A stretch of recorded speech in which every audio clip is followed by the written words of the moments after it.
was the bouncer at the Pallady dance. He's slashing Granny's face up, given half a chance. He'd sew you back to pieces, all for less than half a quid. He thought he was the meanest until he met with Savage Sid. Nasty he was a greaser with some nasty boots. He pulled a pint of Guinness over Benny's boots. Benny looked at Sydney. Sydney stared right back in his eye. Sydney chose a switchblade and Benny got a cold meat pie. Oh, what a terrible sight. Much to the people's delight. What hell of a fight!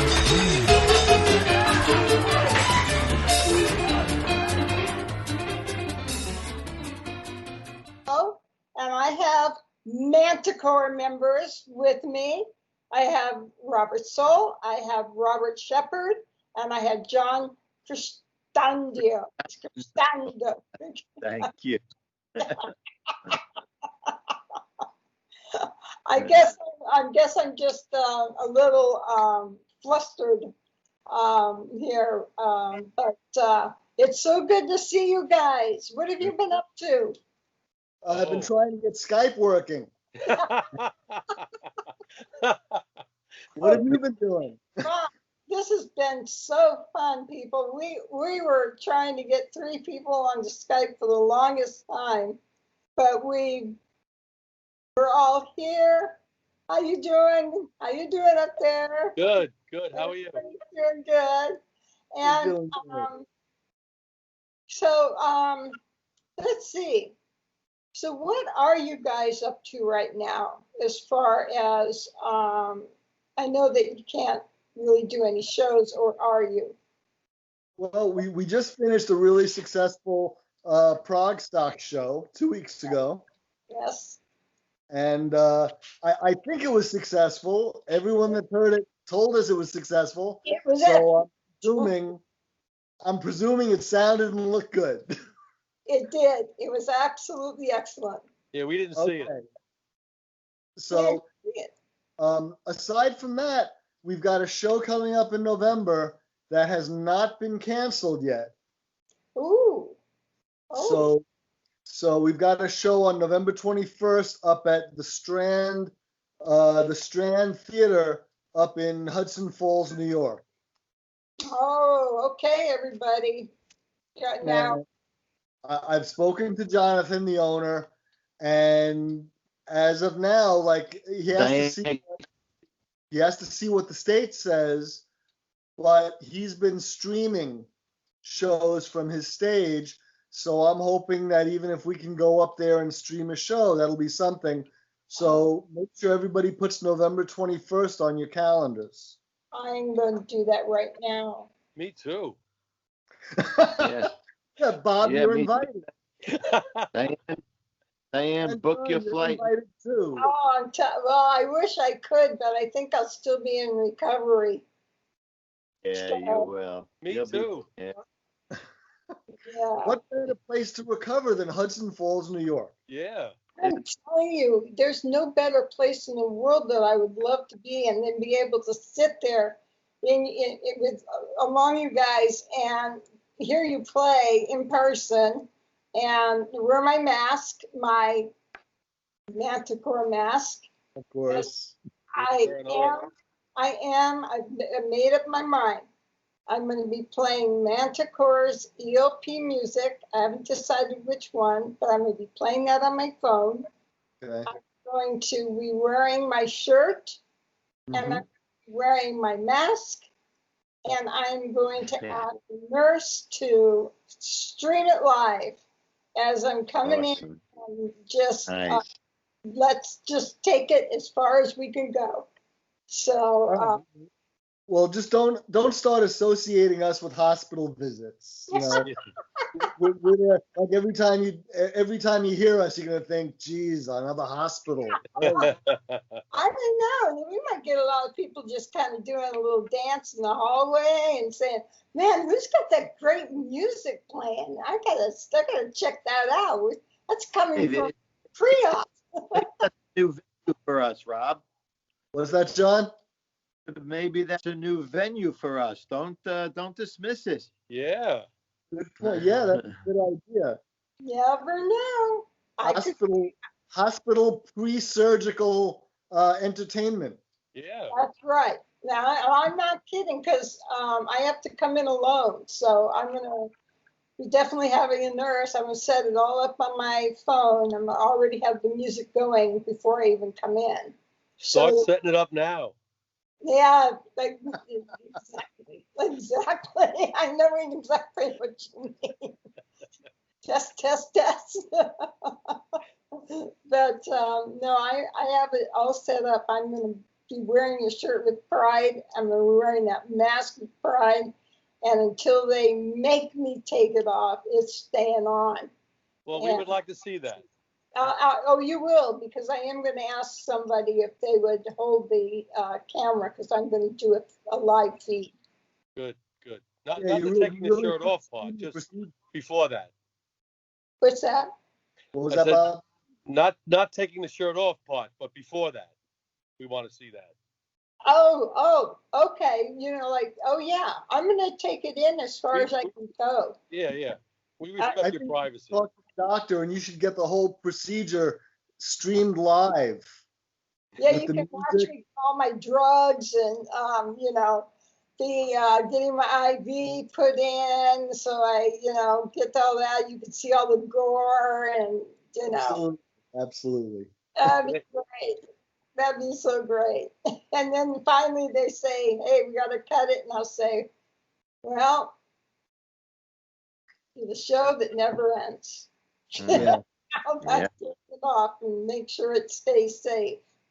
But I'll be listening to you guys as much as I can. It's going to be rough. I'm going to be challenged, but Okay. Well, we'll work new stuff. So we'll record some of our newer things and send them over to you. oh, I love that. Love that, because I'll tell you, music is what'll keep me going. Yeah. All you guys, I love you guys. So and anybody that saw the stream 2 weeks ago, they would have seen we added pirates. mhm. We've added Carnival 9 third impression, and we added a time and a place. So I'd like to get a recording of these going so that we can at least let more people hear it, because I think all 3 songs came out really good. I'm really happy with the way they came out. I think I saw that, but I can't be positive because I keep thinking about. I don't know that I have, because I don't remember the last song. I'm thinking to myself, I don't think I heard that last song, so maybe I'm thinking of something else. But I'm going to check it out. That's going to be on YouTube? No, it's not available anyplace unless somebody recorded it. Oh, ever? Ever. That was, it was a one-off. It was a one-shot deal, and that was it. So the only people that saw it were the people that had tickets. Yeah, I thought you had a ticket, Dyanne. You didn't get to see it? I got my ticket in the mail, and the flight ticket did not come until the day after the show. It was just really sad. So I had my ticket in one hand, nothing in the other. Yeah. Okay. But All right. We'll be I'll doing something else. We got a little bit of interest from somebody in Queens, New York. So I'm going to see what happens with that. They're doing the Queens Library System is doing a virtual, a cultural arts virtual concert series that I don't have the details on it yet, but they seem very interested in having us. wow. So there will be other opportunities. I think that's awesome. And I think that as time goes by, there'll be more and more opportunities like this too.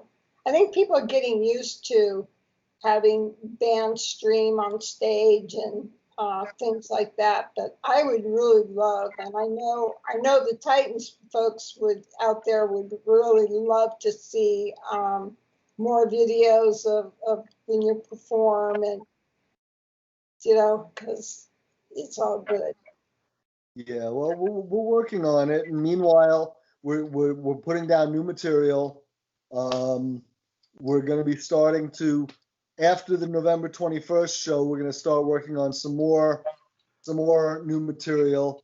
I promised Bob that we were going to do trilogy, so trilogy is in the works. And since I said it during an interview, now it has to happen. Oh, there you go. That's right.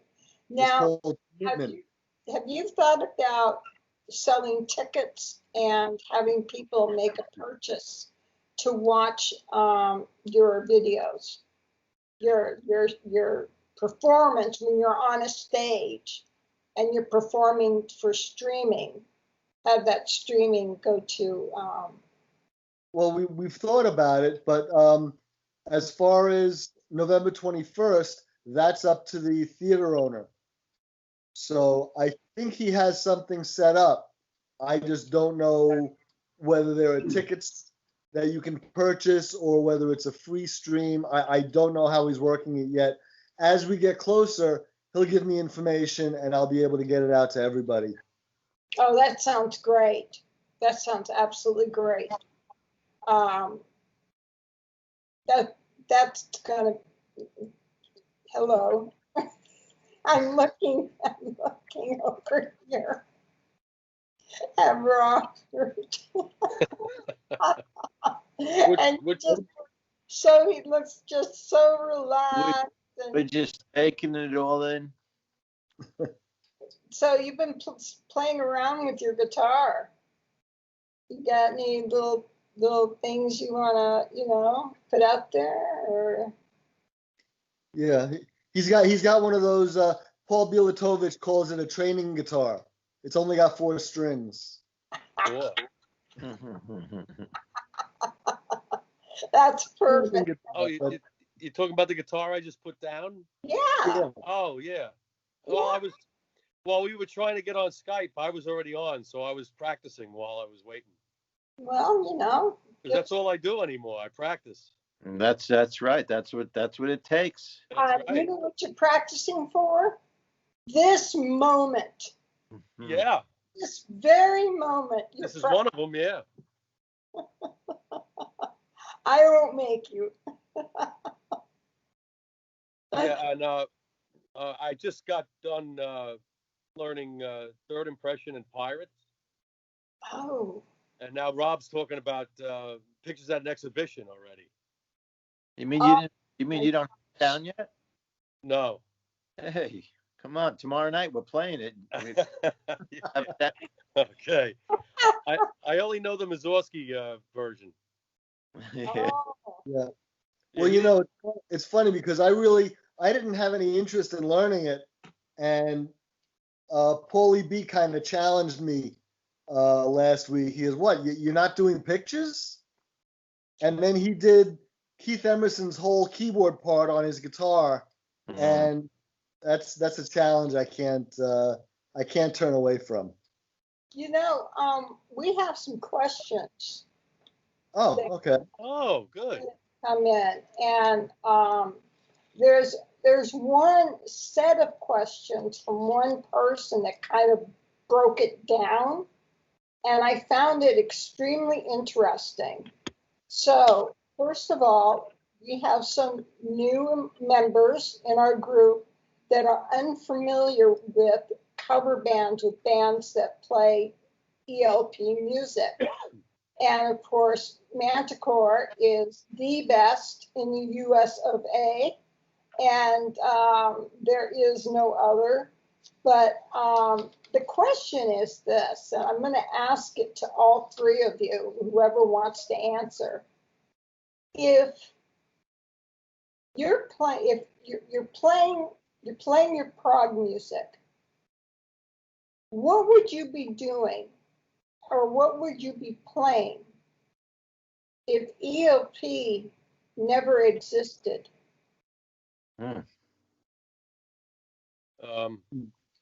Wow. ELP. You guys go first. Yes. Yes, King you would be Crimson. playing. King Crimson. King, I would say, yeah, I'd be doing some King Crimson for sure. Yeah, because I could be doing Greg Lake again. And some Led Zeppelin. Yeah. Not Prague, but it is Zeppelin. You would go more rock and roll? Nah, just certain rock bands. But no, I'm definitely more into the prog. That's really where my heart is. Now, I'd probably be doing either the Tubes or Todd Rundgren. Mm-hmm. okay, excellent. Now, in dissecting this, he asks, what would prog be like? In other words, would prog be have the influence ELP helped give Yes and Genesis and other people with especially with the Moog, and would if Keith had never met Bob, would the Moog even something that musicians would be considering to use? Yeah. Because the Moog synthesizer was used before Keith Emerson used it. Yeah. What Keith Emerson did was he took it and started touring with it. So he took it on the road. And he was responsible for a lot of the innovations, giving Bob Moog ideas about innovations, making it more portable and developing it more, designing the Poly Moog and advancing the synthesizer. So if Keith was not there, there would still be a Moog synthesizer, and it would probably still be used for music, for rock and roll and for prog. I just don't think. I think the things that Keith Emerson did with it, as far as touring the world with it, was really innovative. Yeah, and also just the style that he had with it, the sounds he would make that just are just incredible throughout his songs. And I wonder, take Rick Wakeman, and with Yes and ERW, would he be using the mode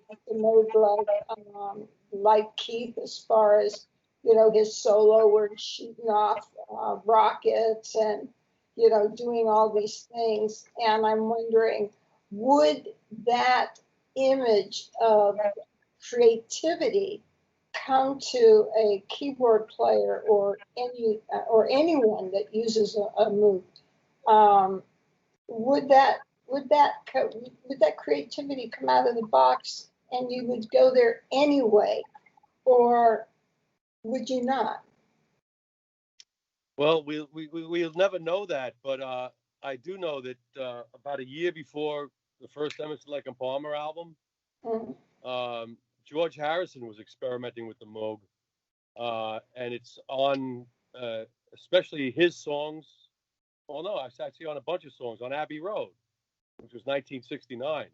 But I think it was Keith that really brought it out to the forefront with that solo in Lucky Man. Yeah. I mean, that was like when I first heard that on the radio, I was like, "What is that?" Exactly. Everybody, I think, wants to know what that is. I know I did too. Yeah.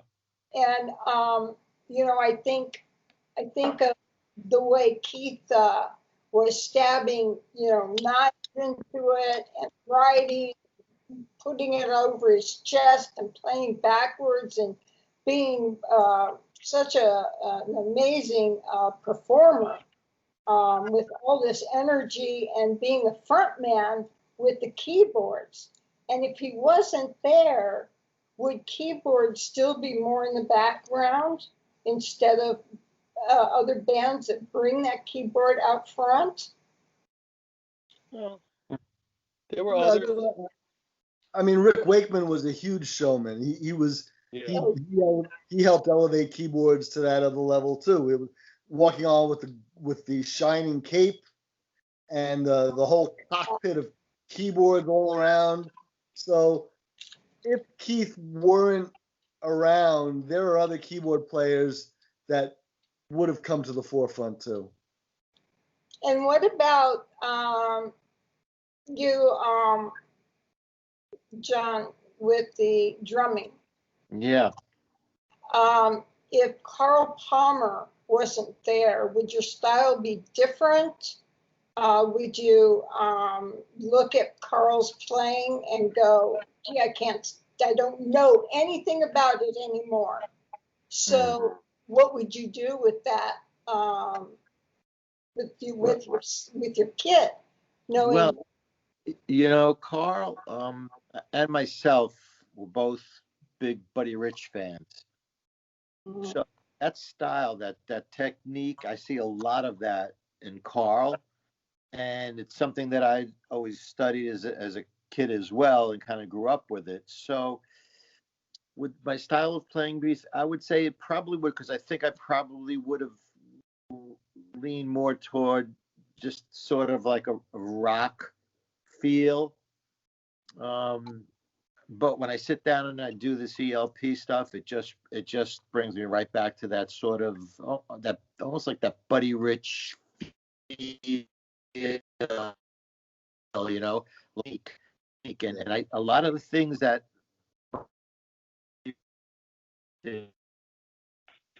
John's getting all choked up about it. yes, he is. Give him a Kleenex. Well, John, oh, go ahead. are you back, John? I'm here. Can you hear Okay. me? Yeah, we missed the end part about the technique. Oh, I'm just saying that technique that Carl had was kind of a lot of that was sort of studied or picked up from Buddy Rich and that jazz style, and you know, that's what I grew up with as well. So really, you know, when I hear Carl Palmer do those things, it just brings me right back, and I love it. So that's why I'm enjoying this venture so much, because I really get to go back to my roots and play what I grew up with. And you know, I'm going to ask all three of you another question that has come from a new member. Said, "Who is Manticore?" They saw the announcement for the interview, but this person had no idea who Manticore was or what a cover band is all about. I sent him a video, gave your names, and a basic summary of what Manticore is, but I think there might be other people out there that are watching maybe out of curiosity and don't really understand or have put together the reason why you guys do what you do and what that means. Well, I think first of all, it's a tribute, and I think that's the difference. We are a tribute to ELP. Right. So we don't really just sort of cover their stuff. Everything we do is in tribute to them. So, you know, that's what Manticore is basically. It's a tribute to Emerson, Lake and Palmer. We play many of the things exactly the way they would have played them on a record, and there are other things where we kind of introduce a little bit of ourselves into it, but it's still a tribute to Emerson, Lake and Palmer. I think that's really what Manticore is. That's excellent. A very descriptive idea about what Manticore is all about. And I'm proud to know you guys, really proud to know you guys. And anybody that gets a chance to see Manticore, you'll be in for an amazing show. I think you have a couple of videos on YouTube. You have the Sheriff. Yes, Sheriff, and Jerusalem. And Jerusalem. And I think that also you have Carnival, don't you? Oh, that's the old lineup. We have some other video. There's a video that we shot in Bob Soleil's backyard. Oh yeah, I forgot about It's, How could I forget? It's got over 11,000 views so far, so I'm very proud of that. You should be, because I'll tell you, if anybody wanted to be your next door neighbor, it was me. I just wanted to just walk right over and go, what's going on? You know, it's like, this was, what you guys did, you must have attracted a lot of attention. Well, I had a couple of my neighbors here, Mm-hmm. and I didn't know that they even knew who Emerson, Lake and Palmer was. And so after we got done, I one of my neighbors came to me and said, "Boy, that was great. You know, I love those ELP songs." I said, "Really?" I said, "I didn't even know." "Oh, sure. Oh, yeah. You know," he says, "I'm old enough." You know, I didn't think it was just a matter of age, because I know a lot of people our age that never really listened to them, and that's a shame. But, you know, it is very sophisticated music, and you kind of have to be into that kind of thing, you know. You do. I think you kind of have to be a little classical. Yeah. And a little jazz. Yeah, sure. You know, having that kind of put in a mixer, mix it all, and then threw in some rock and roll. Yeah, definitely. And so I think you have a combination of people sometimes, you know, people that would that enjoy Keith's playing when he's playing his solos that are so beautifully done. I mean, that's just amazing how delicate he played. And then those who want to see him do the antics and the thrills and all this sort of thing, bells and whistles. And then there's others that enjoy those jazz, like Blues Train. Honky Tonk Train Blues. Yes, I listen to it every night. That figures. Yeah, that's good. But so you have a wide variety of people, wide interest, and I think that maybe your audience could be the same too. You know? Yeah, well, ELP were very, very diversified. They played all different styles of music, and it was just they were amazing to watch. I think all three of us were fortunate enough to be able to see them at some point in our lives. Bob, you've seen the LP, right? Oh yeah, a lot of times. It was, you know, a long time. I only saw them in the 70s. Yeah. Mm-hmm. Yes. But yeah, I mean, I'll never forget seeing them at the Nassau Coliseum one time, and I told Rob and John this story. They were doing Toccata, and that little section where everything stops and Greg Lake just plays a bunch of eighth notes on one note. Yes. And it sounded so great. I was like, that was it for me. I was floored. I also remember seeing, it was like, you know, it was like a musical orgasm. And I remember seeing Keith Emerson one time. I think I was, you know, we always used to sit, I was young. We always used to sit in the back, you know. And so I used to bring binoculars. I remember looking at Keith through the binoculars, and I watched his hand as he played some kind of run from like the high notes down to the low notes, and it was so effortless. It looked effortlessly, right? And it just looked like he was moving his hand. Like I couldn't even see his fingers moving. That's how. Those two things stick with me to this day about how amazing they were. You know. Absolutely. Carl Palmer, I can't say the same thing for, because I was. I'm a bit of a night owl, and so I remember falling asleep during one of his drum solos. But I apologize for that. But you know, I was a stupid kid. You know, what can I tell you? Yeah, you did apologize. You were a stupid kid. I'm sorry, John. I know. I was just gonna say, John. You know, we're sorry you had to hear that. Yeah, please. Oh my God. But they were amazing. They were amazing live. Yeah, They- definitely. My first ELP experience was their first major tour, Madison Square Garden.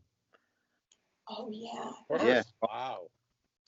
That With his little drum kit, Keith Emerson climbing up the speakers, and I mean, it was like insanity. It was unbelievable.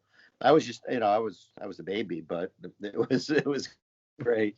I think we all were, I mean, we're getting introduced to something that we can't understand, but we Yeah. can't get enough at the same time. We're trying to figure it all out. And, for me, it was the BSS tour in the 70s, came through Oakland Coliseum in California in the Bay Area. And it's just, when I look at Carl and I look at Greg, and Greg always looks so effortless. He's just doing his thing. He's standing there, but then all of a sudden, sometimes he just gets right down into it, and you're going, oh yeah.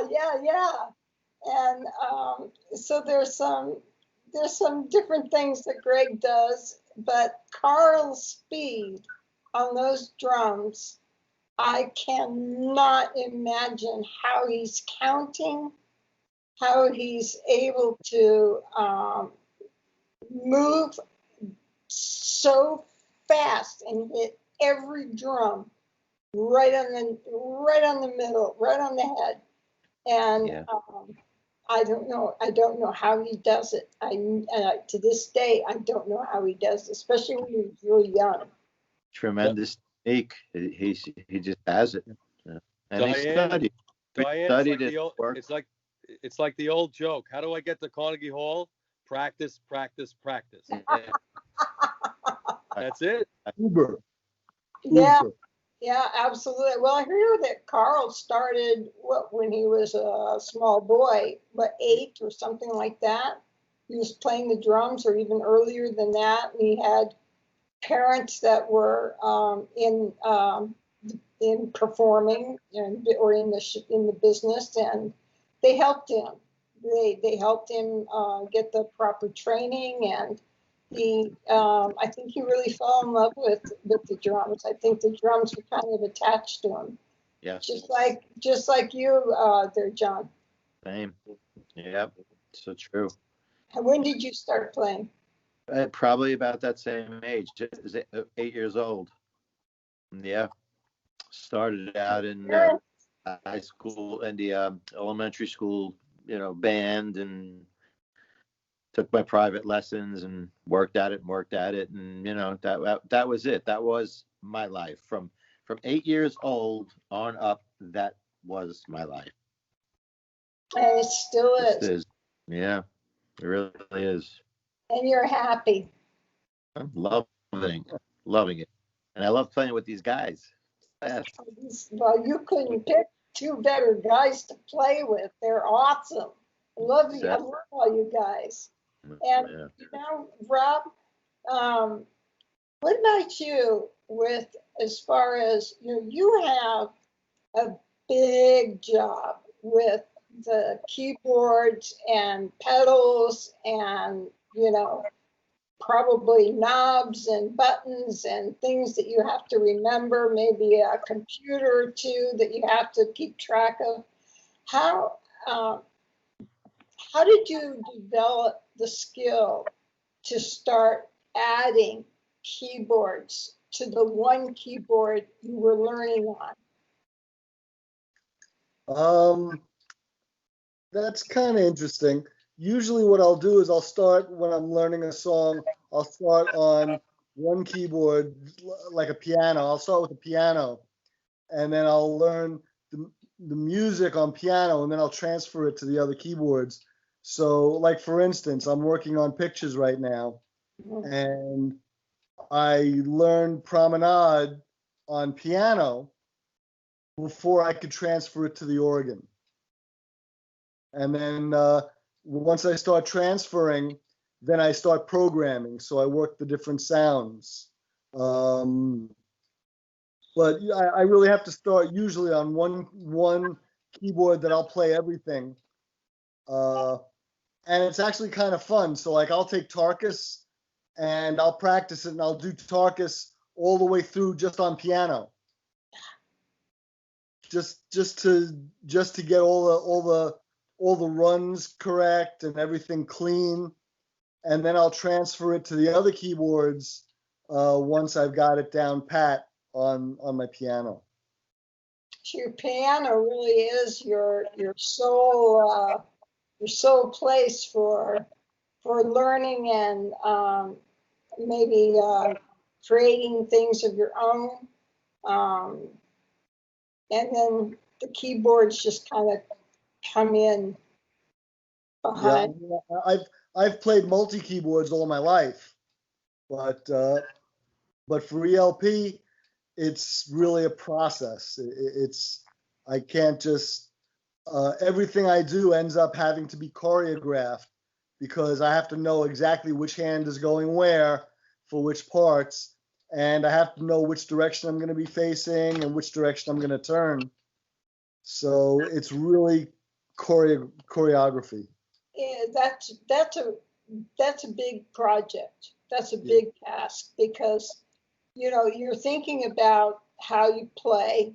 You're thinking about what you need to do, where your body needs to go to play like Keith, which is a accomplishment all in itself because he was so brilliant, and to be able to play like him, I think is a real gift for yourself, Robert. I really do mean that. I mean, from what I've seen on video and in your backyard, it just amazes me how you can play with two hands. I mean, you got to be right-handed or left-handed unless you're both. Well, it's funny. I'll give you a funny example. This is I'm always changing around what I do, so it's like I'll learn it and then I'll re-examine parts and change them around. And the middle of Carnival 9, the Welcome Back My Friends part, with the sample and hold, with the Moog doing that sample and hold pattern, I decided I need to change that.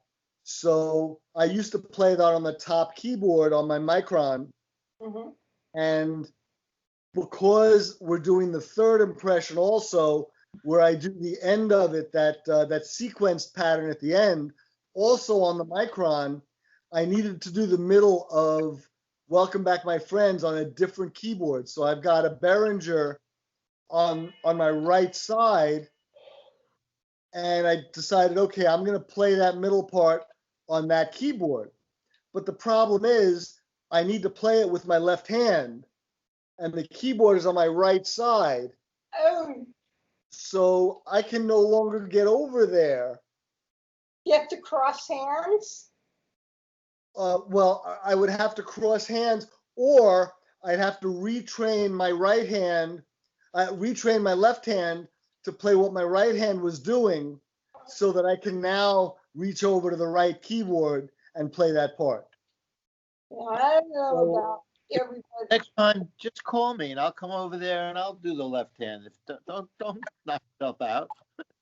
I can't. I'm playing tambourine. I barely can blow a whistle. Don't you have another Micron, Rob? I do. Where am I going to put it? Where am I going to put it? I'll hold it for you.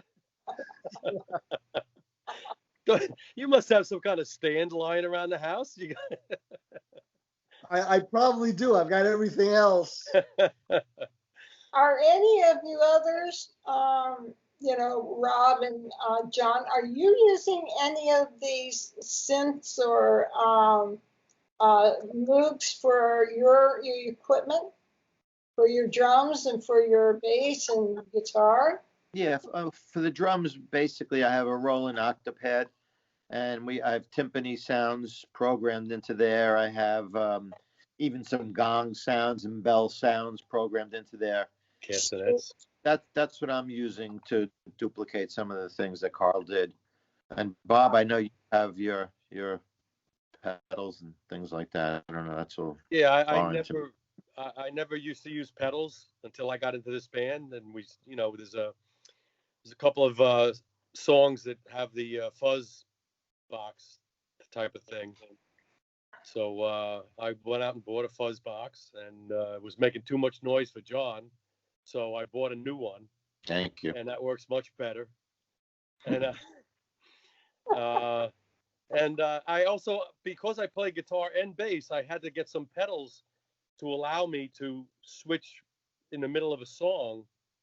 Because I use my bass amp for when I'm playing bass, but I use a guitar amplifier when I switch to guitar in Carnival 9 and some in Tarkus. And so I actually ended up buying two pedals, one to switch between the guitar and the bass, and another one to switch between the two amps.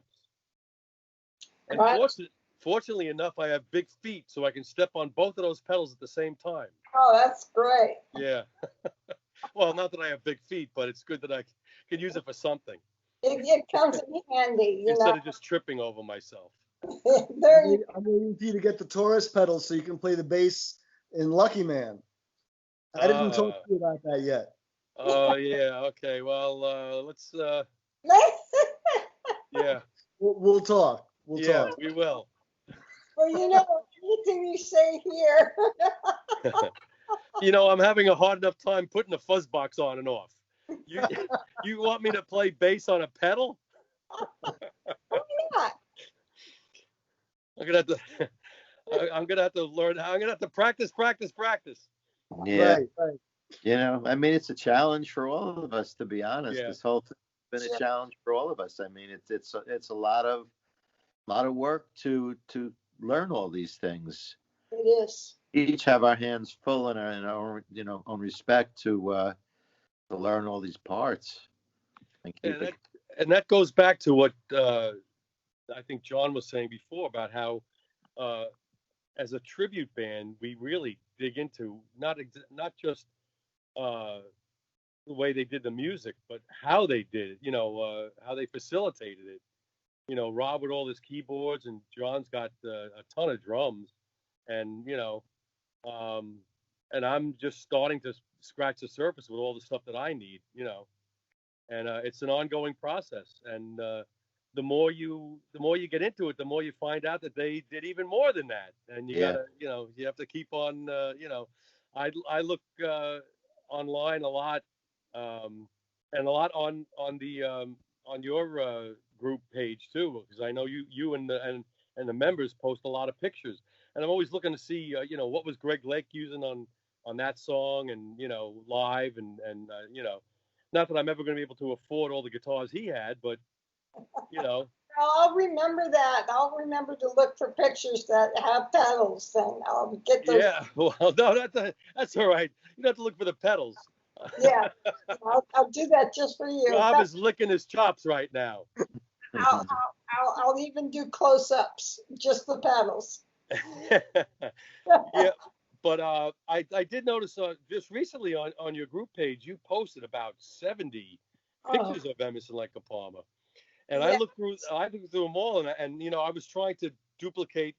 I really liked the early Fender jazz bass that he used to use, and when I joined Manticore, I immediately went out and I bought two of them.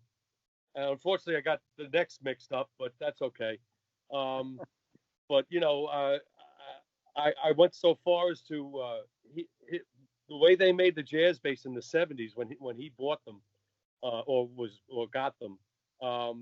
They had a metal cover over the bridge, and so they don't make them like that usually anymore. So, but I was able to find a website where I could buy that piece, and I installed it myself, and now I have it. And so when I see the pictures like that, I'm always looking to see how to duplicate not only the sound but the look that they had, because it's all so important, Yeah, especially those early years when they were developing themselves. Yes, and they were at their prime.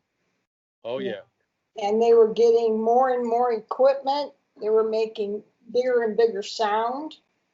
there was so much about those. That's what I like to shoot for, like all those pictures that I posted. I just took off of 2 videos, pictures, and I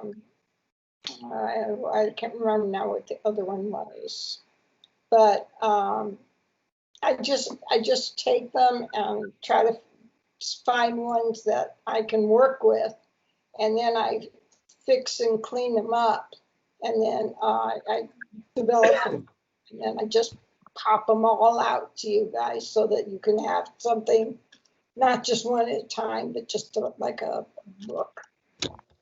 Oh, before we finish up, I got to show you something, Dyanne. Hold on a second. Sure. Oh, yeah. John and oh, look at that Tootsie Roll. You can see that? I can see the Tootsie Roll. I can't see it on my picture of me is very small, so I didn't know. I'm sorry. I don't mean to be eating a Tootsie Roll in front of you. Dyanne, I just wanted to show you the picture that you sent us. Oh, yes. Well, I got it framed. Oh, look at that. So I just wanted you to see it. Oh, it's beautiful. It is awesome. It really is.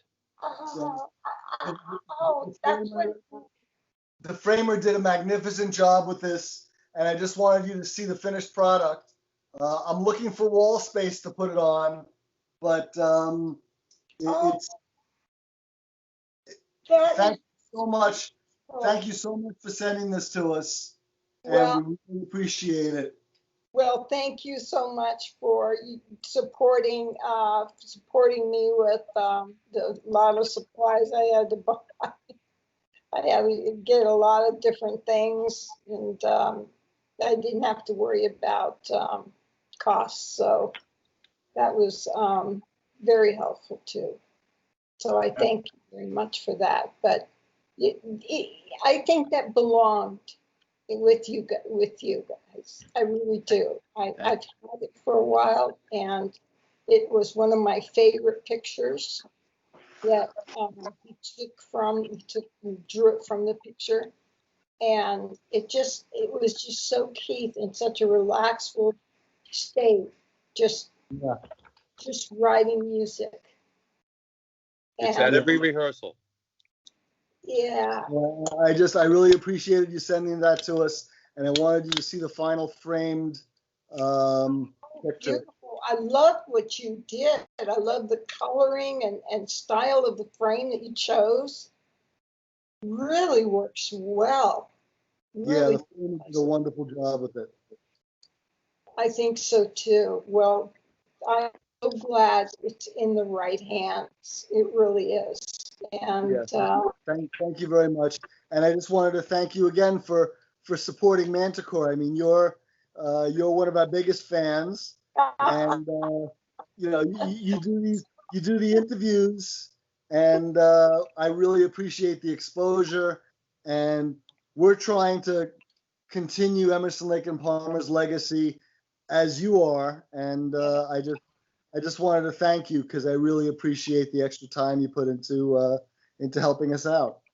Well, thank you very much, and that's no problem at all because I love you guys so much, and I love your music, and I can't help but get people involved, and every single person that I can grab, they learn about Manticore very quickly. I just thank you. No, I can't wait. I do plan in my future that I am going to come out there and I'm going to see you guys play when all this is over and we're no longer in a pandemic and we can comfortable to fly and take a trip. We want to go to New York. We've been there once before, and I know you're out in New Jersey, right? No, we're on Long Island. We're Long Island, yeah. Rhode Island, okay. Long Island. Oh, okay, got it. And I want to come see you guys play. I mean, I really do. I know that I'll just cry throughout the whole thing. Just no, well. That will be a very special show for us, knowing that you are there. Oh, it would be very special for me as well. Very special for me, and I can't wait for that to happen. It will. Saving our money, so. We'll work on it, but I just wanted to say thanks again, and this has been a lot of fun. Thank you so much. And if you guys have nothing more to say, if you've said everything that you wanted to say, I've answered all the questions that had come in, and I loved some of the questions that were asked. I thought they were interesting. Really good. Yeah, very, very something you don't think about. What would happen if they never existed? So I like that. But I will not keep you. And I want to thank you so much for spending so much of your time hanging out with me and hanging in there. And I really enjoyed my time with you guys. And every time I see you guys, I just get a little speechless. It's just, just so happy to, you guys have been good to Titans and been good to all of us. And you're loved out there. You are really loved out there from everyone. Good luck with your surgery. Your surgery will be this coming weekend. Yeah, we'll be with you. We're going to be there with you. Yeah. Okay. Well, you'll know when the feed comes through. I'll give you a heads up. Yeah, let us know when you're going to do that. I'm definitely going to do that because somebody's going to do that. And I don't care who it is. But if I got to raise my voice, then it'll get raised. Or the music will get real loud because somebody's going to pay attention. Anyway, I'll let you go. John, Rob, Robert. Take care and bye-bye. Appreciate everything. Thanks again. Bye. Thank you and bye-bye. Bye. Bye.